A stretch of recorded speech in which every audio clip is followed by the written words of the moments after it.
जाके किसी के मुंह पे घूंसा मारो, किसी का मुंह के दांत टूटो, किसी की आंख पीटो, किसी का कान फटो, उसे कोई लेना देना नहीं था। और अपनी वर्दी के, अपने ओहदे के घमंड में उसने उन दलितों को मारा।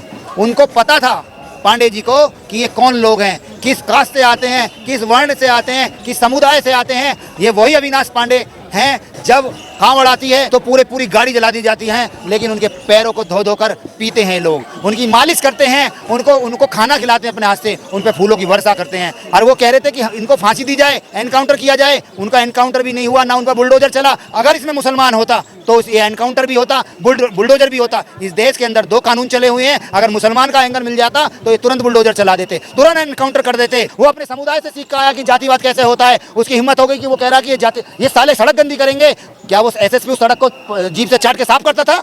झाड़ू ही तो लगती थी, झाड़ू लगवा देता। गाली दे रहा, ये साले सड़क को गंदा करेंगे, पानी की बोतल को कह रहा था गंदा करेंगे। उसके अंदर इतनी घमंड कि एक पब्लिक को इतना मारे। योगी आदित्यनाथ जो कहते थे राम राज है, तो यही राम राज है। दलितों के मुंह पीटे जाएंगे, दलितों के दांत तोड़े जाएंगे और एसएसपी के द्वारा तोड़े जाएंगे। बंदी वाहन में मारे जाओगे, तुम्हारे एक्टिविस्ट बंदी वाहन में मारे जाएंगे, तुम्हारे वकील बंदी वाहन में मारे जाएंगे। तुम बनाओ हिंदू राष्ट्र। यही तो हिंदू राष्ट्र बनाने के लिए चल रहा है ना सिस्टम, कि हिंदू राष्ट्र बनाओ। और ये जो पांडे जी हैं यही बनाएंगे। इसने दलितों को इसीलिए मारा है कि इसकी नजरों में दलितों की एक कौड़ी की इज्जत नहीं है।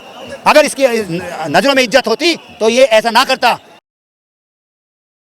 दोस्तों, मेरठ से जिस तरह की तस्वीरें सामने आई हैं, 2 दिन पहले हमने देखा कि किस तरह से वहाँ पर दलित समाज, बहुजन समाज के लोग प्रोटेस्ट करते हैं। जो 15 मई को जो घटना घटी थी, ललिता गौतम नाम की लड़की का जो मर्डर कर दिया गया था, उस मामले में इंसाफ दिलाने के लिए मेरठ में कमिश्नर के आवास के कार्यालय के बाहर प्रोटेस्ट किया जाता है। और उसके बाद पुलिस किस तरह से लाठीचार्ज करती है, और ख़ास तौर से जो एसएसपी हैं अविनाश पांडे, वो थप्पड़ मारते हैं, बंदी वैन में घुस करके जो है प्रदर्शनकारियों को पीटते हैं। जिसमें बताया जा रहा है कि जो रवि गौतम हैं, एडवोकेट रवि गौतम, उनको जो है पीटा जाता है। तो उन सारी चीज़ों को लेकर के सवाल खड़े हो रहे हैं। मेरे साथ में एक्टिविस्ट कुलदीप जी, हम उनसे बात करेंगे। सर, किस तरह से देख रहे हैं मेरठ की तमाम खबरें? आप भी देख रहे होंगे ये जो पूरा प्रकरण चल रहा है। एसएसपी जो अविनाश पांडे हैं, उनका जो एटीट्यूड है उस पर लोग सवाल खड़े कर रहे हैं। आपको क्या लगता है? देखो, इससे पहले हमने देखा था वर्दी का घमंड तो होता है, गुरूर होता है, लेकिन इतना तगड़ा गुरूर हमने पहली बार देखा है कि वो एसएसपी चुलबुल पांडे की, मतलब आत्मा तो नहीं कह सकते, चुलबुल पांडे वाला एटीट्यूड लेके। और आपने एक मूवी देखी होगी, इंडियन मूवी सन्नी देओल की, जब वो लंबे नाक का विलन अपनी कस्टडी में रखते हैं सन्नी देओल, तो जाके कुंडी खोलते हैं और दबा के मुक्के मुक्के बजाते हैं। वही एटीट्यूड अविनाश पांडे में था। और चुलबुल पांडे का वही एटीट्यूड, जाके किसी के मुंह पे घूंसा मारो, किसी का मुंह के दांत टूटो, किसी की आंख पीटो, किसी का कान फटो, उसे कोई लेना देना नहीं था। और अपनी वर्दी के, अपने ओहदे के घमंड में उसने उन दलितों को मारा। उनको पता था पांडे जी को कि ये कौन लोग हैं, किस कास्ट से आते हैं, किस वर्ण से आते हैं, किस समुदाय से आते हैं। अगर उस प्रोटेस्ट में वो दलित समाज ना होता, अगर वो प्रोटेस्ट किसी सवर्ण समाज का होता, तो अविनाश पांडे वहाँ हाथ बांध के खड़ा होता और उनको चाय पिलाता। ये वही अविनाश पांडे हैं। जब कांवड़ आती है तो पूरी गाड़ी जला दी जाती है, लेकिन उनके पैरों को धो कर पीते हैं लोग, उनकी मालिश करते हैं, उनको खाना खिलाते हैं अपने हाथ से, उन पर फूलों की वर्षा करते हैं। लेकिन एक बेटी 2 महीने पहले ललिता गौतम को गांव के दबंग ने, जिसमें सुनने में आ रहा है 2 जाट और 1 ब्राह्मण हैं वो आरोपी जो हैं, उनमें उस बेटी के साथ बलात्कार करा और उस सुंदर बेटी पर तेजाब डालकर उसको बिल्कुल ऐसा कर दिया जैसे कोयला।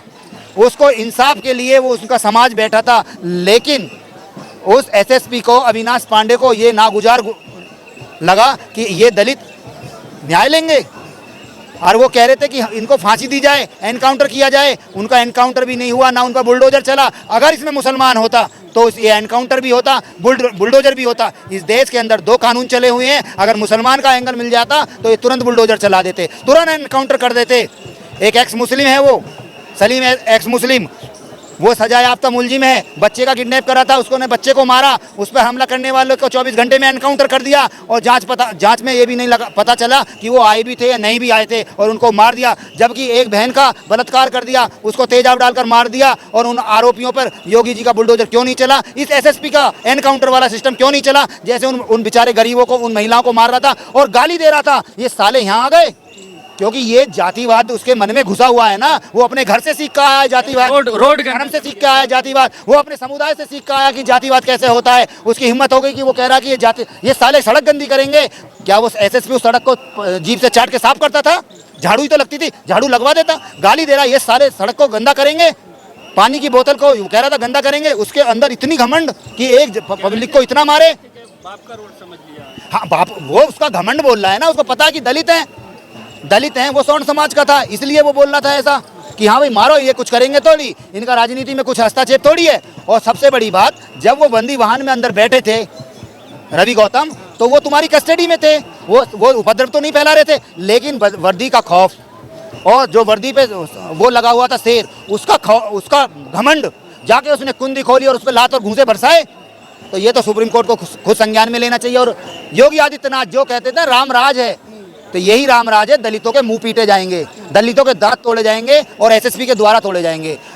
बंदी वाहन में मारे जाओगे, तुम्हारे एक्टिविस्ट बंदी वाहन में मारे जाएंगे, तुम्हारे वकील बंदी वाहन में मारे जाएंगे। तुम बनाओ हिंदू राष्ट्र, यही तो हिंदू राष्ट्र बनाने के लिए चल रहा है ना सिस्टम, कि हिंदू राष्ट्र बनाओ। और ये जो पांडे जी हैं यही बनाएंगे। आपको मैं एक अगरतला वाला केस बताता हूँ।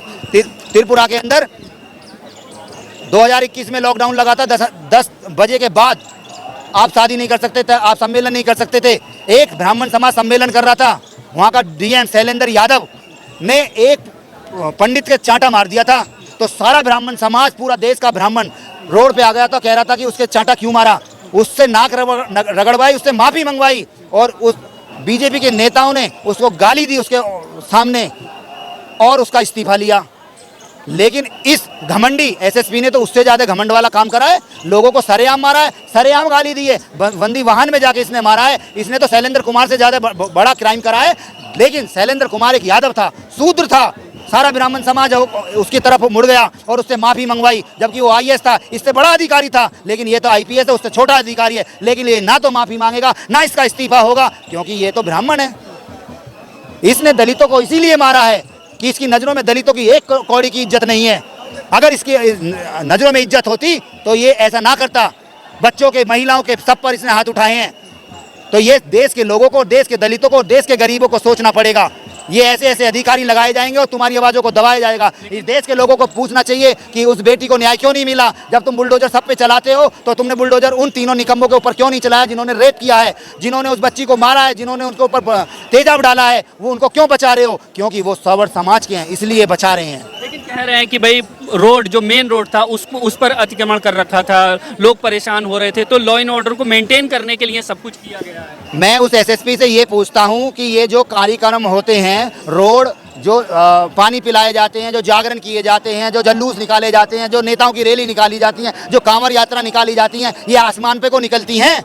जितने भी आंदोलन हुए हैं वो रोड पे ही होते हैं, जितने भी धरना प्रदर्शन होते हैं वो रोड पे ही होते हैं। या तेरे घर जाएंगे धरना प्रदर्शन करने? अरे कलेक्ट्रेट में ही तो धरना प्रदर्शन करेंगे। गाजियाबाद के अंदर धरना प्रदर्शन करा था और देश के जो जाहिल गुंडे हैं उन्होंने प्रदर्शन किया था, उनके ऊपर तुमने क्यों लात घूंसे नहीं चलाए? वो तो पुलिस के खिलाफ ही प्रदर्शन कर रहे थे। वो दक्ष चौधरी, अक्कू पंडित, उन्होंने पुलिस के ऊपर हाथ उठाया था और पुलिस को बदनाम करने के लिए उन्हें धरना प्रदर्शन किया था। उनके ऊपर क्यों नहीं तुमने लात घूंसे चलाए?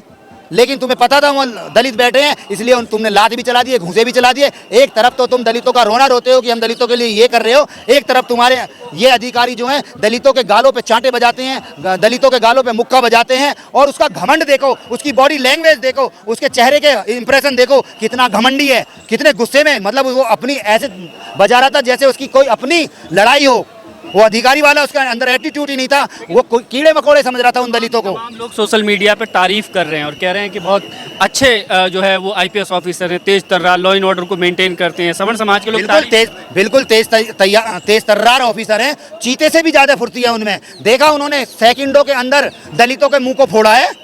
तेज तर्रार है, मना थोड़ी कर रहे हैं। उन्होंने कुंडी कितनी स्पीड में खोली थी, 180 की स्पीड थी। और रवि गौतम पे जो उन्होंने चांटे बजाए हैं वो तेज तर्राट हैं, जब तो चांटे बजाए हैं। तेज तर्राट ना होते तो ना तो वो दलितों के मुंह को फोड़ते, ना दलितों को गाली देते, ना उनको साला कहते, ना उनके ये कहते उनके बाप की सड़क है, ना वो रवि गौतम को मारते। अगर वो अक्लमंद होते, अगर वो सही में सही से अपना काम निभाते तो आईएएस को और आईपीएस को बताया जाता कि भीड़ को कैसे कंट्रोल किया जाता है, कैसे हटाया जाता है। आज तक इससे पहले हमने किसी अधिकारी को ऐसा करता हुआ नहीं देखा। लेकिन वो जो आईपीएस है वो बिल्कुल जातिवादी मानसिकता रखने वाला है, जातिवादी का जो जहर उसके दिमाग में है, इसीलिए उसने जातिवाद के ही कारण उन दलितों को पीटा है और उनकी ये हालत करी है। कह रहे हैं कि जो मेरा समर्थन कर रहे हैं वो 1 पेड़ लगाएं और जो मेरा विरोध कर रहे हैं उन्हें 2 पेड़ लगाने चाहिए, इस तरह क्या? अरे हम तो 10 पेड़ लगा देंगे, हम तो 10 पेड़ लगा देंगे। समर्थन वाले तुम होते कौन हो? तुम अपनी नौकरी और अपना जो धर्म है ड्यूटी का वो सही से निभा लो। पेड़ लगाने की तो बात छोड़ो, हम 1000 पेड़ लगा देंगे, लेकिन तुम अपनी ड्यूटी और अपना जो तुमने कसम सपोर्ट खाई कर रहे हैं, जो लोग सपोर्ट कर रहे हैं उनके बारे में क्या कहेंगे कि बहुत लोग उनकी तारीफ कर रहे हैं, बहुत अच्छा काम। बिल्कुल, मैं बताऊं, पहले तो सपोर्ट जो कर रहे हैं वो इस देश के सवर्ण समाज के हैं, स्पेशल वो ब्राह्मण समाज के हैं, और वो लोग वही हैं जो आरक्षण का विरोध करते हैं। वो लोग वही हैं जो दिन रात दलितों को भीमटा और नीमटा कहते हैं और मुसलमानों को नीमटा कहते हैं और मुसलमानों को गाली देते हैं। वही लोग हैं जो महिलाओं को ये कहते हैं कि मुसलमानों का कटा-फटा क्या लेती हो, सनातनियों का पूरा लो। ह्यूमन राइट कमीशन ने भी इस मामले को संज्ञान में लिया है और गृह सचिव से रिपोर्ट मांगी है, तो क्या लगता है कि कुछ कार्रवाई? देखो, बात भी कही जा इस देश के अंदर ये बात नहीं नकार सकते कि इस देश के अंदर जैसे हवा घूम रही है ना, हर आदमी के अंदर जातिवाद का कीड़ा घूम रहा है, हर आदमी के अंदर जातिवाद का कीड़ा है, और जातिवाद के ही कारण उस एसएसपी ने उन बच्चों को मारा है या उन प्रोटेस्टर को मारा है। फिर कमेटी जो बनेगी ह्यूमन राइट्स में, जो आएंगे, जो उनके बड़े अधिकारी हैं, उन्हीं के जाति के बैठे हैं। कमेटी बनेगी, उन्हीं के जाति के बैठे हैं। थोड़ा सा दिखा देंगे, हाँ भाई हमने इस पर कार्रवाई कर दी, बहाल कर दिया जाएगा। लेकिन जिन लोगों का मान सम्मान गया है, जिन लोगों का स्वाभिमान उसने गिराया है, मुंह पे घूंसा मार के, अंदर वो मार के, उस पर SC/ST एक्ट लगना चाहिए, क्योंकि उसने एक आदमी अंदर बैठा था, वो कोई क्राइम नहीं कर रहा था, रवि गौतम, उस पर हाथ उठाया, उसको मारा अंदर, अपने पद का गलत इस्तेमाल करा है, अपने गलत इस्तेमाल करा है, तो उसको सुप्रीम कोर्ट को या हाई कोर्ट को खुद संज्ञान लेना चाहिए और उसको नौकरी के जो भी रूल्स होते हैं उसको समझाना चाहिए। अगर पुलिस ऐसे मारेगी तो आम जनता तो फिर मर जाएगी। जब इतना बड़ा अधिकारी ऐसे करेगा तो नीचे का SI या सब इंस्पेक्टर क्या करेगा, हेड कांस्टेबल क्या करेगा, CO क्या करेगा, एडिशनल SSP क्या करेगा? वो तो SSP थे, SP क्या करेंगे? फिर तो गुंडा राज है भाई, उनका बड़ा अधिकारी जहाँ मर्जी चांटे मार रहा, घूंसे मार रहा लोगों में, ये तो गुंडा राज है सरासर। और गुंडा राज में क्या होगा? सबको मारो, सबको पीटो। तो खुद सुप्रीम कोर्ट को लेना चाहिए। और मैं तो बाबा से कहता हूँ, जो योगी सरकार है, राम राज में यही होगा, दलितों को खुलेआम मारा जाएगा, दलितों को रोड पर उनको ये कहा जाएगा तुम्हारे पिताजी की रोड है, साले गंदा कर गए। इसी रामराज की कल्पना कर रहे हो, इसी को कहते हो हिंदू राष्ट्र बनाएंगे, इसी को बाबा कहते हैं कि बाबा न्याय देंगे। बाबा अगर न्याय देने वाले हैं तो उस ललिता गौतम को न्याय दो जिसका बलात्कार करा है, फिर उन दलितों को न्याय दो जिनके मुंह पर घूंसे बजाए हैं, जिसके कान पे रहपटे बजाए हैं इस SP ने, जिसको गाड़ी में बंदी वाहन में मारा है। तो बाबा से हम कहते हैं बाबा न्याय दो, हम अनुरोध करते हैं उस SP को भी सजा दो और उन बलात्कारियों को भी सजा दो। और बाबा न्याय दो, जो 24 लड़कियों को जो बलात्कार कर दिया है अनिल मिश्रा नाम का, वो आदित्य मिश्रा नाम के व्यक्ति ने, सबको न्याय दो। हम तो कहते हैं आप न्याय दो, हम तो न्याय के लिए हैं, लेकिन आप संवैधानिक काम तो करो। हम तैयार हैं कि आप न्याय दो। लेकिन एक आखिरी सवाल, जब न्याय मांगने के लिए जिस तरह से दलित समाज के लोग आए, अगर सवर्ण समाज के लोग आते तब क्या SSP या पुलिस प्रशासन का ये रवैया होता? देखो, बिल्कुल नहीं होता, बिल्कुल भी नहीं होता, और ये हाथ जोड़ कर खड़ा रहता। इन लोगों ने दलितों की औकात दलितों को बताई है ऐसे रहपटे मार के कि तुम्हारी औकात 2 पैसे की नहीं है।